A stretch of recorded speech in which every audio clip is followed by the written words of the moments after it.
No, I want to be recorded. It's new phone, man. It can do things in the dark I didn't know you could do on a camera. Oh, man. A fancy camera can't do what this camera can do in the dark. Is that an Android? No, it's an iPhone. Oh, well, all I know about is Android, so I can't speak to it. Good? Yeah. Awesome. That's good. I'm going to read this little bio that I put together about Danny to introduce him.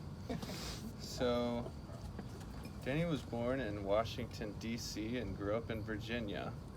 He had an almost automatic obsession with dinosaurs, and possibly that was catalyzed by a toy set that he had when he was young. He actually wanted to be a minister around the time of 1996, but he realized, and this was when he was an undergrad, and he realized that he was more interested in the exterior view of religions, and that led him to anthropology, which he started going to grad school for around that time. And he went to grad school actually for social sciences at first, right? In Chicago. And then he ended up getting another master's and a PhD at UC Santa Cruz for anthropology. Started becoming obsessed with time around 2015 when he was in the Grand Canyon, and I think he's going to tell that story hopefully during the open discussion period after his talk. He's going to maybe, unless you feel the spirit move you to tell it during the talk. And when he was in the Grand Canyon in 2015, he started to think about time as, quote, something that could be moved around. And he worked on a project where he wrote the first chapters of Genesis backwards. He's working on a book project now. He doesn't officially have a title yet, but he's playfully calling it Dinosaur Land. And among other things, it's exploring his experiences in the field and with paleontologists, and trying to acquire field vision and field senses through this process. And generally, he's a teacher and a poet. He's obsessed with horror, and he's obsessed with critters. Give it up for Danny. Thank you. Yeah, moving time around. I think maybe a better word for it will be throttling time, or accelerating it, or I don't know. You could get away with a lot, I think. So we'll get around to that. But Matthew introduced my project for me, and I guess I should say something about that real quick, because that's the context in which I've been thinking about this stuff for a few years now. And so what I've been doing is I've been hanging out with dinosaur scientists, with paleontologists in the field, at tourist sites and at other places, but I've been doing a lot of tourism, come to think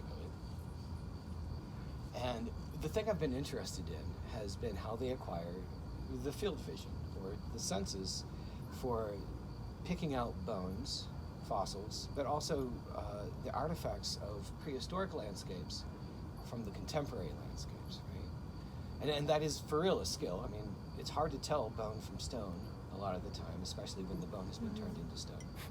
And then, of course, it's nearly impossible to, unless you are trained to do that, to pick out something like an ancient levee break in a piece of sandstone, right? To see the flow of water in a prairie land or a desert. And more than just their field vision, I've been trying to wrap my head around how they get that and then how they transmit that to other people. Mostly through the public paleontology sites and through tourism. And the reason I want to get into this stuff I hope will become clear as I go on. Right? So there, it's that one card. So, all right. So for this segment of the project, the thing about time, portion of it about time, I start with a geologist, Marcia Bjornerud. She wrote a book called Timefulness. I think it came out in 2017. And in that book, she is talking about the environmental crises that we're currently dealing with, all of them: climate change, resource depletion, species extinction. And she's contextualizing them, framing them as time crises. And the idea here is that, well, for her, Americans, although I expand this, I think it's really not just Americans. Maybe it's moderns. Maybe it's more of an urbanite thing. I'm going to stick with moderns. But Americans or moderns, however you cut it up, they suffer from time denial, says Bjorn Reed.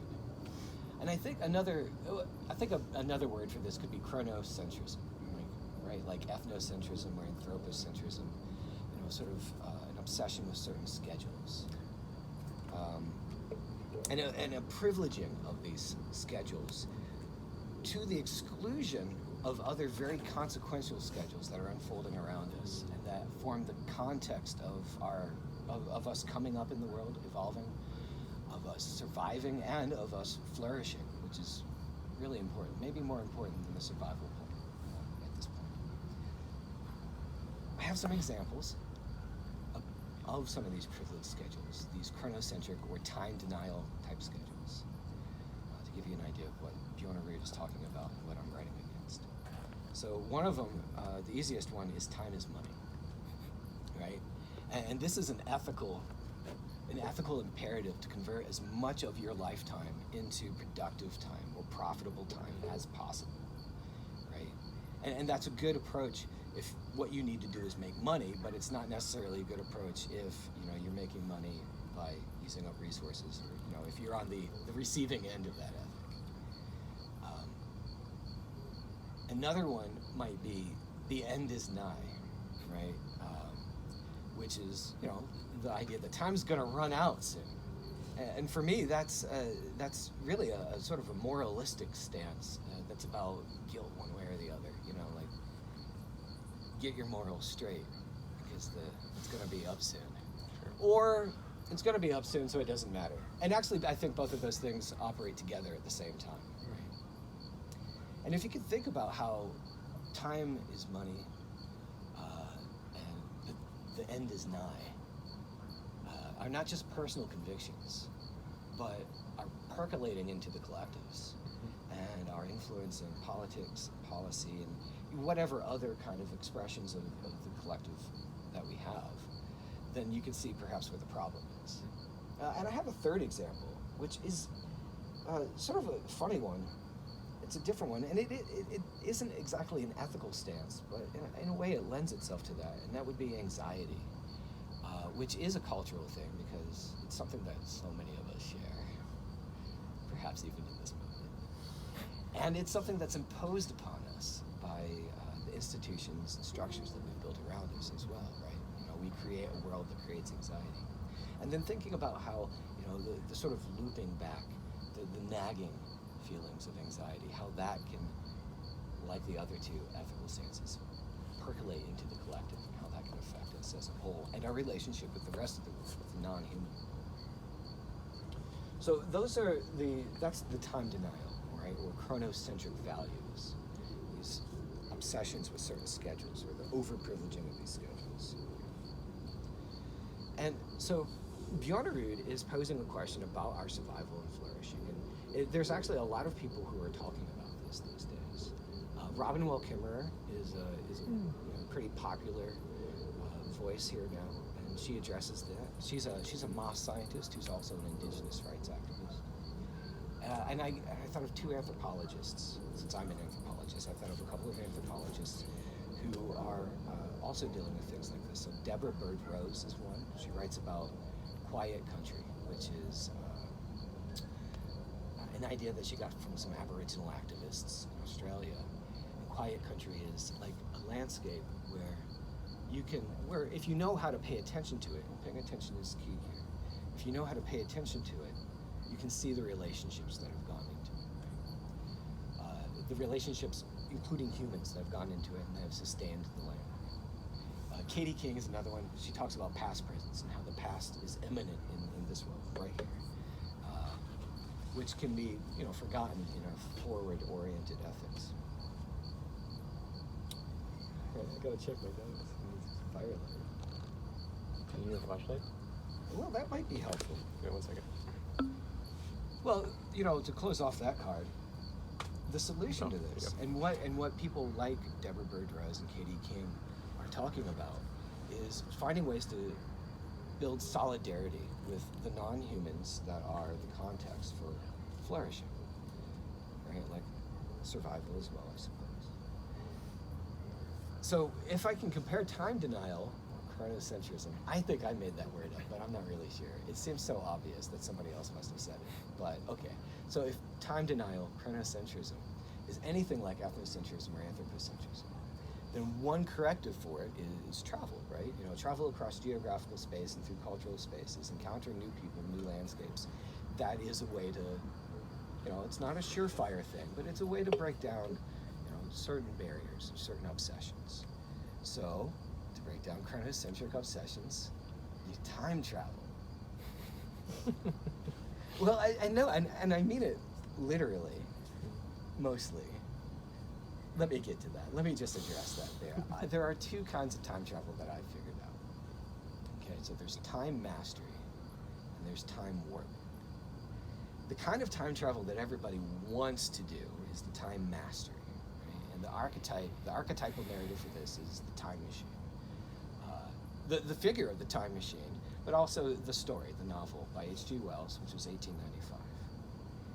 The time machine gets pegged as the world's, sometimes it gets offered as the first science fiction story, although, I mean, Frankenstein was way earlier, and I don't know. But the time machine also gets pegged as the first time travel story. And it's definitely the first time travel story if you're looking for a story that contains an idea of time as a substance or an axis that you can traverse, right? As a substance that you can master or an axis that you can just kind of slide up and down, right? In a way, the time machine, that sort of time travel, time mastery, is tapping into logics that got us into the environmental crisis in the first place, right? Which is the technological fix for everything. Or, I mean, the time machine is a good story. I won't diss that, and I'm not going to rule it out either as a potentiality out there. But you know, it's a white colonial guy, well, from the colonial center anyway. You know, he's got a mastery over the substance, and he builds a machine. So okay, now he's the master of time. Oh, the time machine breaks, and that creates some drama. And thank you for reminding me about that the other night. Oh yeah. But it's still, you know, it's still about this idea of mastery. And the reason why that doesn't work is because it doesn't work. That's not how time actually works. It's not this thing that's out there and that we have to deal with. It's not just passing by. But rather, and this is getting to the second kind of time travel, or the second kind of time, if you like, it's entirely an experiential thing, right? I'm calling this time warping, and my archetypal narrative for this, and I'm always worried when I say this, but my archetypal narrative for this is Rip Van Winkle. I know. I mean, people think of Rip Van Winkle and they think of a guy who went into a coma for 20 years, and it didn't work like that. So I'll try to very quickly tell you the story of Rip Van Winkle, which I've read quite recently, so I hope I can get it right. So Rip is a Dutch settler in the Catskill Mountains in New York, and overall he's sort of he's a good guy, but he's a layabout, and he doesn't fit in with the world that is there for him. He doesn't fit into the associations that are already there for him. He resents being, you know, a landowner and a householder and a patriarch. And so his reaction is mostly to check out from that. And he spends a lot of time hiking around in the woods with his dog, and I can totally dig that. And one evening, he's returning home from one of his forays with his dog, and he sees a strange figure, a silent man carrying a keg down the hill. And just like any good person would, he goes over and he helps the guy carry his keg. The guy never talks, he's silent, and he's wearing clothes that are out of place, right? And he follows him to a glen where there's a whole party of these strange men dressed in out-of-time clothes. They're in antique clothes. They don't talk. They're playing nine pins or some sort of bowling game. And Rip is pressed into service with these guys, right? He doesn't just party with them. He's pressed into service. So he's definitely not mastering this situation. He's fallen into a fairy tale situation, basically, right? This is like a fairy ring. And in fact, you could think of this kind of time as mythic time or fairy time instead of as substantial time, right? So he gets caught up with this fairy ring, and Irving never says, Washington Irving never says whether these guys are ghosts or fairies or whatever, but you can read them either way. He gets caught up with them, pressed into service with them, and eventually he sneaks a sip of the fairy wine or whatever it is. And then he works his way up and he gets himself a flagon and he downs that flagon. And you know what happens at that point. He passes out and, okay, so he does sleep for 20 years. But this isn't lost time. I'll get to that. He wakes up and he finds himself in a new situation, new associations. He finds that his household has passed into the control of his children, so he doesn't have to worry about that anymore. He has problems with his wife, she's gone. And he's no longer a subject of the king. In fact, there's a funny bit at the end of the story where he almost gets beaten up at a tavern for, professing that he's a subject of the king. When he's actually an American now, the revolution's happened. He's been asleep the whole time. And Irving makes it clear that Rip does not lose that time, that he lives extra long after this. So what Rip did is he got into a defamiliarized zone with the ghostly men, the silent men, drinking their wine. And he left one set of associations and then fast forward it or accelerate it into another set of associations. Okay? He did not just go into a coma and lose 20 years of his life.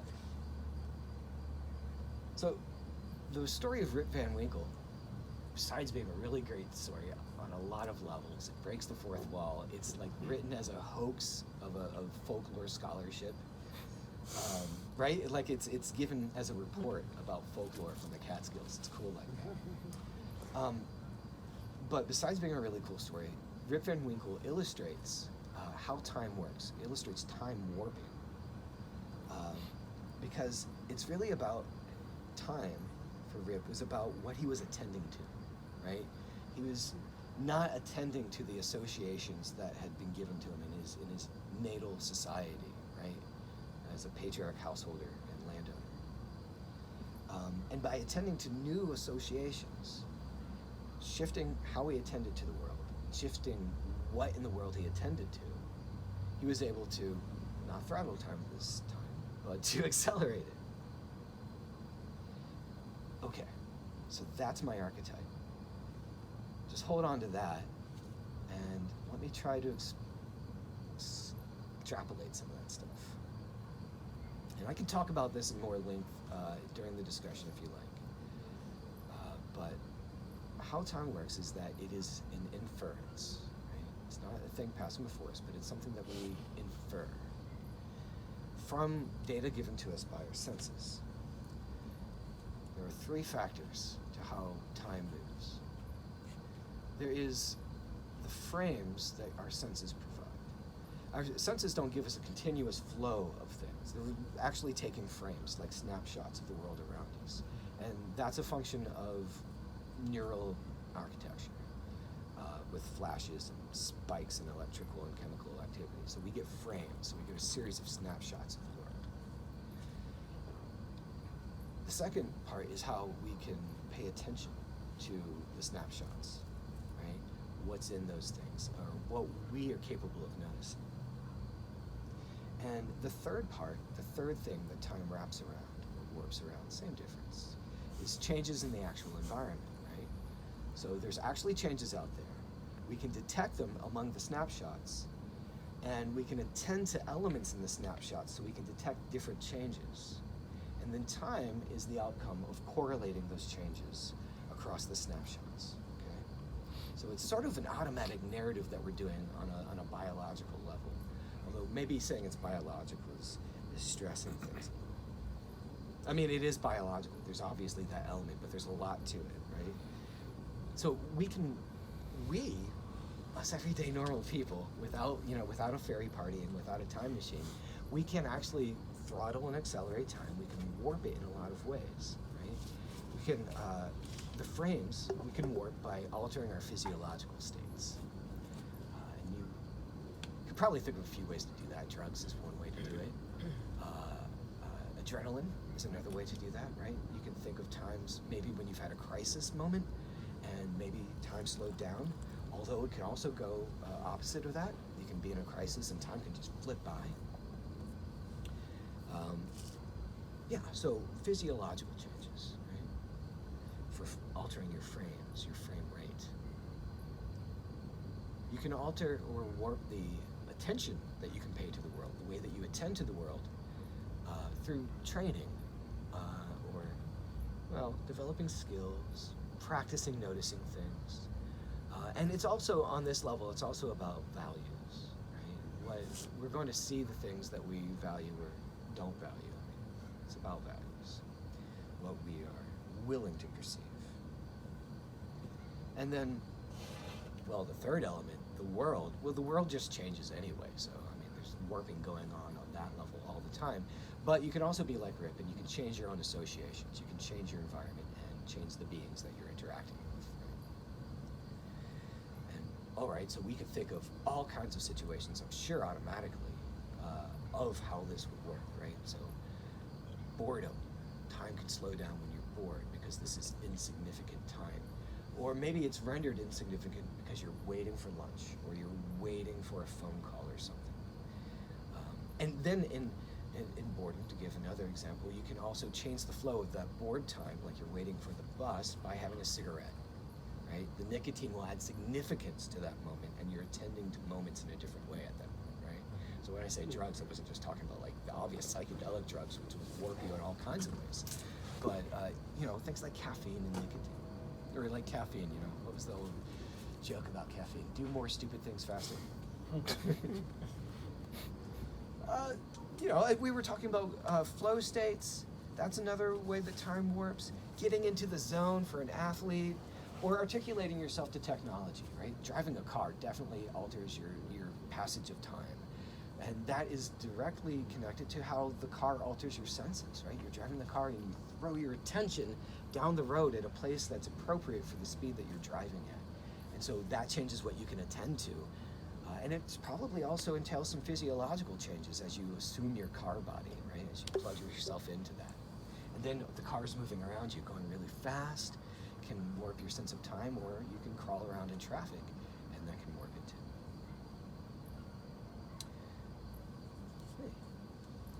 So, that said about how time works, the challenge for me with my project, right, with this field vision stuff and hanging out with the dinosaur people, is to understand how the skills that they have for attending to the world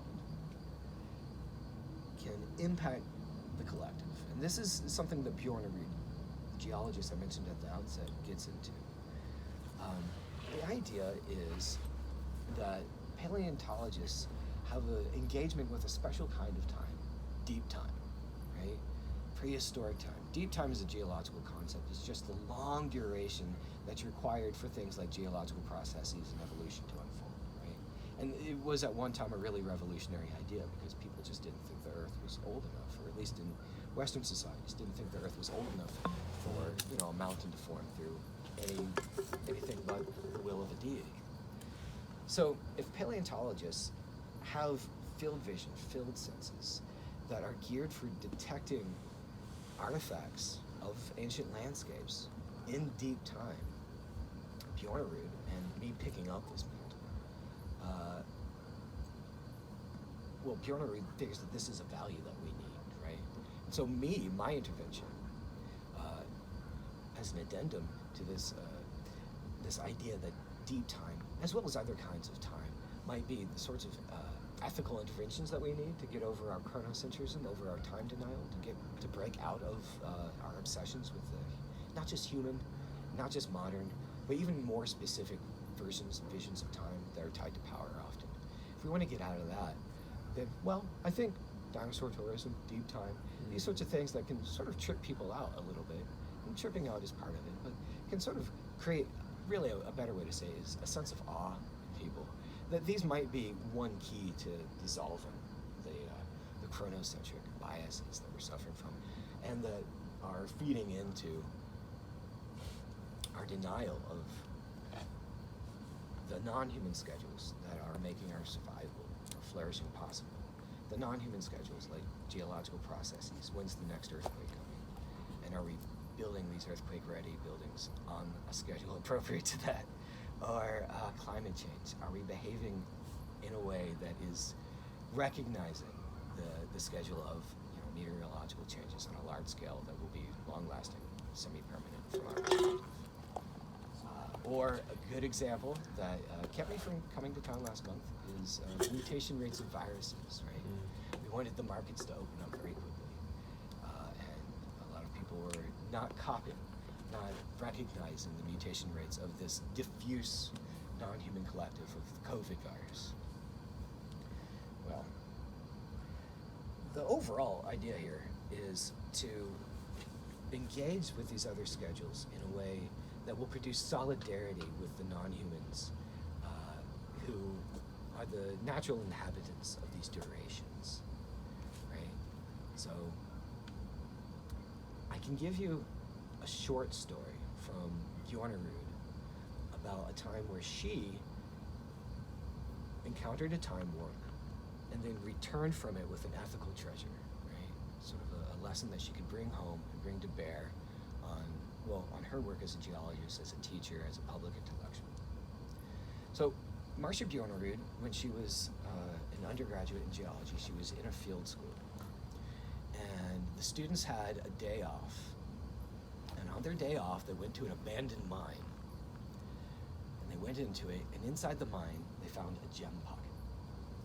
And the way she describes it is that there were these majestic tourmalines. Tourmaline is a watermelon crystal. It's green and pink. And Bjornerud found like the finest one of the bunch. What she says is that the students were seized by a visceral greed. They wanted those crystals, and I don't blame her, really. I mean, you find a treasure like that, and sometimes you might feel bad about leaving it out there. You kind of want to bring it home and take care of it. Let it gather with your knickknacks. And that's what they were doing. And Bjornerud went after this fine crystal. She shattered it. Having gone into this situation with some geological training, she understood deep time, and she understood how long it took for that crystal to have formed. She had a sense of the schedule of these crystals. And she expressed it as the crystal had witnessed a third of Earth's history. So shattering the crystal, she entered into crystal time. Up until that point, she was in sort of a greedy, treasure hunting time, right? Kind of a time is money, time is profit mode. But then she shattered the crystal and she went into crystal time. And she had that experience of being in that third of Earth's history. And she regretted what she did. But she did return not with the crystal as a treasure. She did return from that experience, from that time warping, with an ethical treasure, which was solidarity with the geological processes that created the crystal, and a real sense that she had to take care of these things, right? And that's the sort of thing that I'm hoping I can get at with the dinosaur project, right? I've been toying around with the idea of solidarity with dinosaurs, which sounds juvenile in some respects, but to get into a space where you can, I've been leaning on this word a lot lately, a space where you can grok the existence of these other beings. And I can tell you a story about that in discussion if you like. That might be because of the popularity of dinosaurs and because of the ubiquitousness of them in our culture. I mean, they're literally everywhere, other than birds. I'm not even talking about those guys. But because of the popularity and accessibility of dinosaurs, what I'm getting at, I hope, in my project, is that these are a stage upon which people can assume solidarity with deep time, solidarity with the dinosaurs themselves in some ways, with the geological processes that have passed since their time, and solidarity with the greater expanse of the context in which we and the dinosaurs came up and will eventually go away, I suppose. So the way I envisioned the rest of this would be, after the break, we could talk about this. I could answer questions if you like, but I'm really interested in hearing some other experiences of time warping, because I know that you all have done it for sure. It's so common that it seems banal, and especially perhaps when compared to the mastery of time promised by the time machine. But this has a lot more promise, I think, than mastery can provide. So there's a call to adventure. I want to call you to adventure, to send you on adventures as you go around the city, or wherever you end up, the wilderness, wherever. First of all, don't look at your clock. Turn that off or put it away. And then take note of how time passes around you. And take note of what you're bringing to the situation with your body, your physiological state, what you're attending to, what you were paying attention to when you noticed that time was moving slowly or quickly, or when you had that experience of being in another time space, another moment in history, if you like. And sit with that, and to come back with something to say, perhaps, not just about what produced it, but about what sorts of responsibilities or forms of care seem appropriate for that time space that you encountered. What sort of responsibilities seem to be thrust on you when you're operating in that environment, among those structures, that material world that you can knock on, with the training or values that you brought there, and with whatever physiological state you happen to have. And if anybody wants to go off and do that right now, it's your opportunity. Because I think that's it.